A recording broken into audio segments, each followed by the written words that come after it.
Now it's been. Oh, Dr. Barnard's here. Hello. Good morning. Good morning. Good morning. Welcome. Hi, sorry to be a minute later too. So anyway. It's perfect. Thank you so very much for joining us and for this interview. We're so excited to meet you and to have you here with us in person. And Sure. And thank you. Well, thank you for including me. I'm delighted to be doing this. Well, we appreciate that. So Hippocrates Docs, our mission is to support doctors who are plant-based, who are passionate about food as medicine, and to create tools and support so they can support their patients. That's fantastic. Yeah, thank you. So that's our passion, and the project we're currently working on is Just One Thing for Health, where we're looking for 30 different plant-based doctors to each talk about just one thing they'd like to see their patients change in their lifestyle as they're breaking down the old habits that they've built for decades. And you bet. And you know, we really appreciate that the way to go is to go all in and full out right away, but that's not always working for everybody. So trying a little different approach and to support people until they're ready to do it all. And certainly you're one of the heroes of the movement, and we really appreciate all the work you've done, and we know the world will never be the same again because of you. So thank you very much. Well, thank you. It's a team effort, and we've got a lot of work ahead of us still. We have a lot of work ahead of us. So with that, Dr. Chawla, she's our physician liaison, and so she has some questions she'd like to ask you for this interview. So I'll turn this over to Dr. Chawla, and thank you so very much for being with us. Great, super, thank you. Nice to meet you, Dr. Chawla. Nice to meet you too, Dr. Barnard. Actually, I met you February of 2016 at Garth Davis's house. Oh, yes, you bet, sure. Yes, and that meeting you changed my life. It made me, oh, that's so nice of you. Made me a plant-based doctor. But I'll go ahead and start the interview. Thank you so much for making time to meet with me today for this Hippocrates Docs project. First of all, I want to take a moment to thank you for all the spectacular work that you've done over the last 30 years for the plant-based movement. And not only have you educated the public on the benefits of whole food plant-based diet, but you've inspired countless physicians, including myself and my husband. So just tell us, our viewers, a little bit about yourself, because some of them are just starting on this journey and are not familiar with you and your work. Right. I guess like most doctors, I really didn't know much about nutrition either. And I grew up in the Midwest where it was a pretty typical unhealthy diet. However, research has really shown that nutrition plays a huge role. So in 1985, I set up a group called the Physicians Committee for Responsible Medicine to try to advocate for healthy diets, but we do more than that. We also do research studies to nail down what a diet change will actually do for a person with diabetes or weight problems or whatever. And then we have also educational programs for doctors, continuing education programs like a conference, scanning on the web, and things like that. So those are some of the things that we're doing. So yeah, I know that you're the founder and president of Physicians Committee for Responsible Medicine, and it's a great organization. You mentioned research studies. Can you tell us some of the studies, especially the ones that have shown reversal of diabetes? Yeah, starting, I guess it was the mid-1990s, we started testing out plant-based diets for diabetes, and they were kind of the opposite of what a lot of people think. Many people think if you're going to tackle diabetes, you should limit carbohydrates. But that's based on the idea that carbohydrates release sugar into the blood, and so you want to limit that. However, if you look at the epidemiology of it, if you look at different countries, the countries that have the least diabetes happen to be the ones that have a pretty high carbohydrate diet. They're eating rice in Japan, for example, and in another place it might be beans or starchy root vegetables, but they don't have much diabetes until McDonald's comes in and pushes all the rice out and brings in the meat and the cheese. So we thought, well, wait a minute, let's try the plant-based diet. And it worked really well. And so in 2003, NIH gave us a grant to do a head-to-head trial of a low-fat vegan diet versus what I'm going to call a conventional diabetes diet, limiting calories for weight loss and limiting carbohydrates. And we had participants with type 2 diabetes. And it was pretty much a slam dunk, I have to say, for the, I mean, although everybody does well, but with the plant-based diet, they do much better. Their improvement in blood sugar is better. When the test we use is A1C, and it improved 3 times more in that group compared to the other group. Cholesterol goes down because you're not eating cholesterol. You're not eating animal fat. People lose weight very, very easily.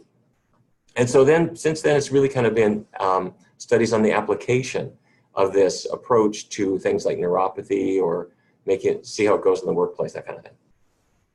Wonderful, wonderful. So yeah, so I know plant-based diet is the optimal diet for human health, but a lot of people like to ask, so what's wrong with eating dairy, fish, meat, and eggs, at least in small amounts?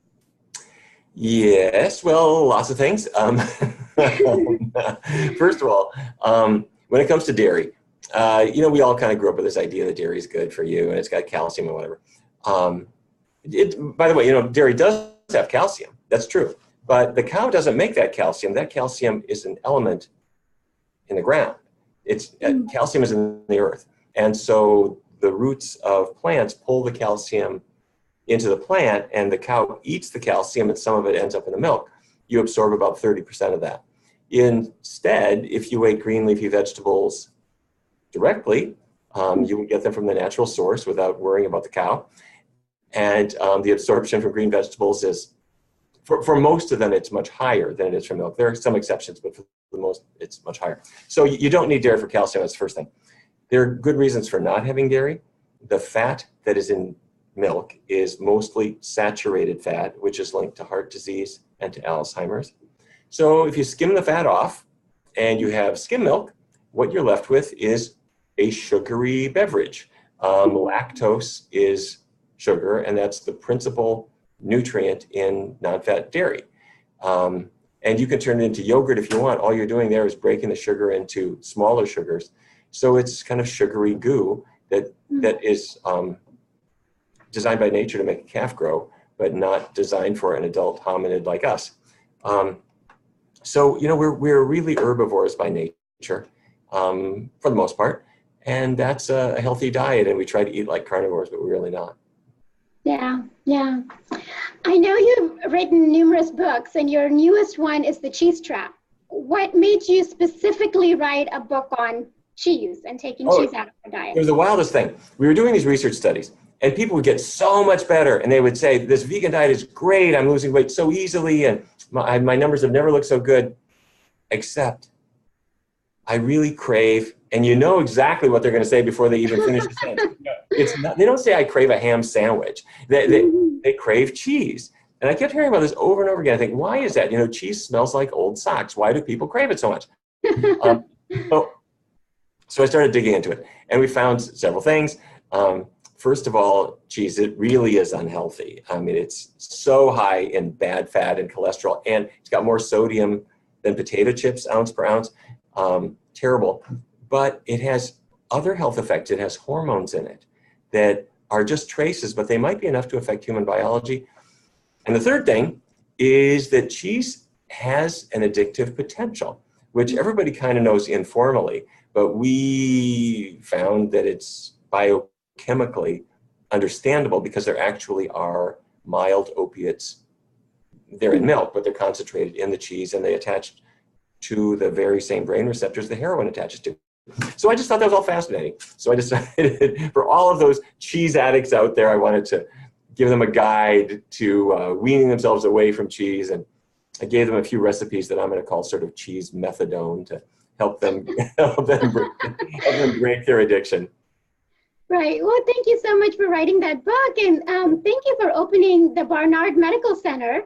I would like to hear a little bit more about that, because I am a primary care clinic who is trying to transition towards lifestyle medicine clinic. And how is Barnard Medical Center different from a routine primary care clinic? Well, we're not different in every way. I mean, we're a primary care clinic. So if a person comes in, we'll use medication. If they need it, if somebody's got a sprained ankle, we've got ACE wraps, and if they need a flu shot, we'll give them a flu shot. All the usual things that you get in a primary care clinic. Mm-hmm.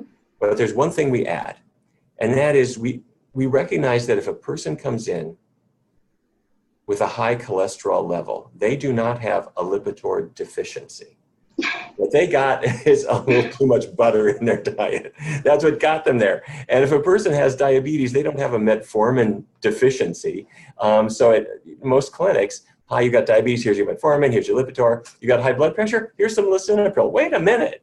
The problem in those cases is food. So we may need medication to tackle it, but let's focus on the food part of it, because if we tackle that, sometimes you don't need all the rest, or you don't need so much. So, and the way it works is we have a team. The doctor, by the way, the doctors don't have to spend an hour lecturing the patient about food. They need about 3 minutes, really, to just say, here's why it's important. Because right behind them is the registered dietitian who sits down with the patient and the reluctant spouse and goes through all of the food changes they need to make. And then the next thing is we have classes that are ongoing every week for free, and the patient can go and between the doctor saying, this is what we're going to do, the dietitian giving them really a roadmap in the form of menus and cooking tips and shopping lists and all that kind of stuff. And then a class where they can come every single week and work with other people. It is, first, for the patients, it's so empowering because suddenly they're a collaborator. But for the doctors, it's the greatest thing in the world, because so many doctors I talk to, they're in a factory, basically. The patients come in and I'm dispensing prescriptions, and it's the next one, the next one, the next one, and I'm not practicing the medicine the way I wanted to practice it. We don't do that. You know, the idea is you need to make diet changes available to patients, and you can't do it unless you have a system for making it work. And we take all insurances, and the insurance pays for the dietitians. It's not like a challenging thing to do. It's just a question of making sure that you provide these things. And by the way, the other thing is I don't hire anybody who is not willing to do 100% plant-based diet themselves, because you're just not credible. If you're telling somebody to quit smoking and they can see the Marlboros in your cigarette, in your shirt pocket, no good.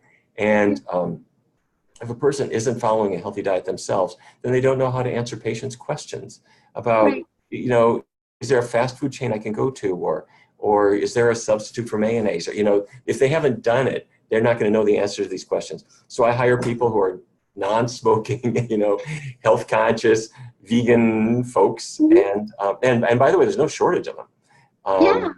20 years ago there weren't all that many doctors and dietitians doing this, but now there's lots. So I think the future is bright.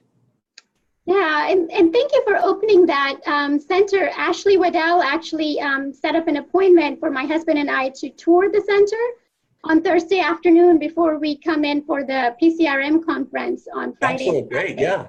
So I'm really looking forward to learning from that model and trying to incorporate that in my own practice. Well, let me also mention that on Friday and Saturday of that week, when you're at the International Conference on Nutrition and Medicine, you'll hear about our model, but there's a whole bunch of other practitioners who have their own models. We're going to have about 900 doctors there. Doctors, medical students, dietitians, and they're all going to share kind of their own ways of doing this, because we're all learning together about the best way of doing it. Some people use a shared visit model. Some people are, we don't do pediatrics here. We do family medicine. So I think you got to be like 16 to see us. So some people are applying this in pediatrics, and it's such a fantastic time to share different ways of working. Absolutely. And just to let you know a little bit more about the project that I'm interviewing you for, Just One Thing for Health, subscribers actually get videos, like 4 or 5 minute videos from routine plant-based doctors like me. And then we're interviewing the giants of the movement like you on the benefits of whole food plant-based diet. So what advice would you give someone, one of those subscribers, who is just starting their journey of moving towards a plant-based diet? Yep.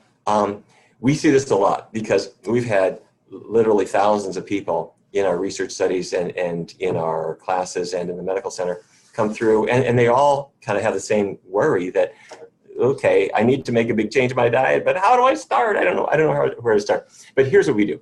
We break it into 2 steps, and these 2 steps take 1 month.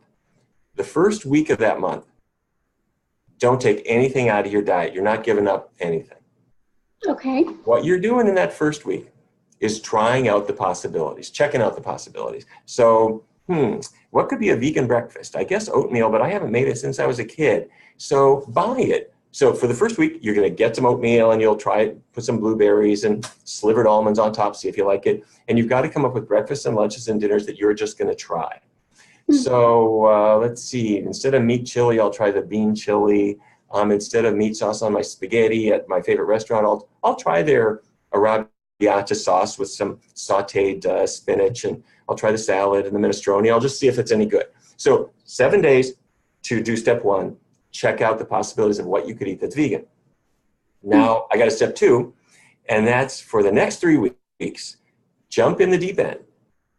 We're going to do it all vegan all the time, but it's foods you've already picked out in the first week, so you're comfortable with it, and it's only 3 weeks. So at the end of 3 weeks, you don't have to continue it. But what always happens is, A, people are physically healthier. You know, their blood sugar is going down, they're losing weight, their energy is good, their digestion finally figured itself out. And then the other thing is their tastes are adapting, and they're thinking, you know, I thought this was like going to be hard, but it's not hard. And I like the taste of what I had. And there were a few things I didn't like, and I'm not having those, but these things are really successful. So I think I'm going to do it for another week or 2 weeks. And then pretty soon it's like quitting smoking. You know, for a person to get through a week of not smoking is tough. Yeah. Once they have, they like not having stinky clothes and yellow fingers. And they say, you know, I'm going to do, it just becomes second nature. And then after a while, you knew you were happy as a smoker, but you're happier as a non-smoker. And you knew you were happy as a meat eater, but you end up discovering that you're happier and better adjusted, having left all that stuff aside, and it becomes so easy. But because it sounds so daunting to do this forever and ever and ever, I just say, give me a month. Step 1, try a week, check out the possibilities. 3 weeks, put it to use. Always a short-term focus, so you could stop anytime you're in 100% control. But pretty soon, it's going to be like, I wish I jumped in earlier because the water feels so good. Well, that's wonderful advice, and I think I'm going to use that on my patients. Dr. Barnard, when do you see us reaching a tipping point where awareness of the power of food to prevent chronic disease is mainstream for humanity? Wow, what a fantastic question. It's already mainstream in a certain sense, which is the dietary guidelines for Americans that dictate what kids eat in school and every other federal food policy. They said back in 2015 that there are 3 healthy diet patterns: vegetarian, Mediterranean, which I'm going to call vegetarian light, and healthy US, whatever that is. But vegetarian is one of 3 diet patterns they recommended for all Americans to be familiar with. So you don't get much more mainstream than that. And the American Diabetes Association started recommending plant-based diets as one of the treatment options. Oh, when did they do this? 2007 or 8, something like that, 2009, somewhere in there. The AMA, the American Medical Association, came out a couple of years ago saying that plant-based diets ought to be part of food assistance programs. Last year, they came out saying that hospitals ought to offer plant-based meals to every patient. Throw out the bacon, they said. You know, so in a way, we're already there. However, we've got headwinds, and that is that there are people making money off of cheese, you know, and off of meat, and Americans still eat 1 million chickens every single hour. And so money is keeping those things front and center, and the addictive, in quotes, qualities of longstanding diet habits, those break only slowly. So we're kind of where we are with tobacco, only about a generation removed. Everybody knew that tobacco was bad. It took them a while to quit. But even to this day, you know what, 1 out of every 5 Americans, something like that, still smokes, despite the fact that they know it's wrong or bad. That's where with meat, everybody knows a vegan diet is good for them. Some of them are a little worried about nonsensical issues like, is there really protein? You know, they haven't sorted those things out, but they will. So I think we're there, but dealing with the challenges of industry is an ongoing issue, and that's a lot of what we do here at PCRM. Is there anything we as individuals can do to help our society reach that tipping point? Oh, well, thank you for asking. You know what? Even though we work on policy, and so we're always pushing the federal government, we have books, we have a lot of programs.